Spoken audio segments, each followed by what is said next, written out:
नमस्कार बंधुरा सोनारपुर आपनजन থেকে আমি অপরূপা আজকে আবার আজকের ক্লাসটা নিয়ে হাজির হয়ে গেছি। আজকে দেখুন এই দেখুন দীপারানী আছে, ওর অবির পাটাকে আমি একটু ঠিক করতে বলছিলাম, কারণ প্রেয়ার হচ্ছিল যেহেতু অবি দুটো পা ফাঁক করে আমি দাঁড়িয়েছিল, ওই জন্য ওই পাটাকে ঠিক করতে বলছিলাম, ওই জন্য আমার হাতটা আপনারা দেখতে পাচ্ছেন ওখানে। যাই হোক, প্রেয়ার দিয়ে শুরু হলো আজকের ক্লাস রোজকার মতোই।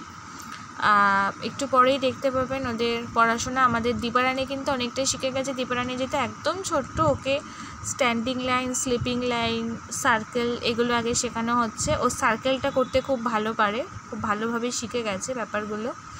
আচ্ছা, এখানে প্রত্যেকেই দেখুন পড়াশোনা নিজ পড়াশোনায় ব্যস্ত। এই দেখুন আমি ভালো করে দেখাচ্ছি দীপারানীর ব্যাপারটা। দেখুন নিজে স্লিপিং লাইন, স্ট্যান্ডিং লাইন ওগুলো করছে।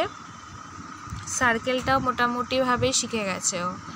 আচ্ছা, যাই হোক বন্ধুরা, আপনাদেরকে আমরা একটা কথা বলে রাখি, আমাদের 8TG12 এনজিও দর্পণ আমাদের কমপ্লিট। আপনারা যদি এখানে ডোনেশন করেন আপনারা কিন্তু ইনকাম ট্যাক্স ছাড় পাবেন। এছাড়া আপনারা নিজেরাও এখানে আসতে পারেন, নিজে হাতে বাচ্চাদেরকে সাহায্য করতে পারেন, যদি ইচ্ছে হয় নিজে হাতে খাওয়াতেও পারবেন। আচ্ছা চলুন আজকে মেনুটা আমরা দেখে নিই। আজকে টক ডাল হয়েছিল ওদের জন্য, আমরা দিয়ে টক ডাল করা হয়েছিল, আর সোয়াবিন আলু কষা হয়েছিল, সোয়াবিন আলুর তরকারি, সেটাও আপনাদেরকে আমরা দেখাবো। কারণ সোয়াবিনটা প্রোটিনে ভরপুর আমরা সকলেই জানি। এছাড়া টক ডালটা মুসুর ডাল দিয়ে হয়েছিল, মুসুর ডালটাও কিন্তু প্রোটিনে সমৃদ্ধ আমরা সকলেই জানি। তো যার জন্য ওদের একটু প্রোটিন সমৃদ্ধ খাবার খাওয়ানোরই চেষ্টা করি আমরা। এই যে দেখুন সোয়াবিন করা হয়েছে ওদের জন্য, একটু কষা করেই করা হয়েছে যাতে ওদের মুখে একটু টেস্ট লাগে, কারণ টেস্ট না হলে তো বাচ্চারা সচরাচর খেতে চায় না।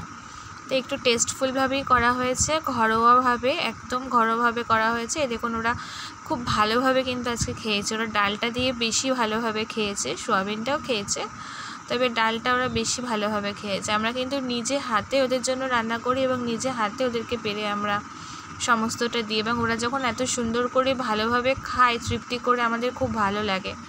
সবটাই আপনাদের সাহায্যার্থে হচ্ছে, তার জন্য অনেক অনেক অনেক ধন্যবাদ আপনাদের।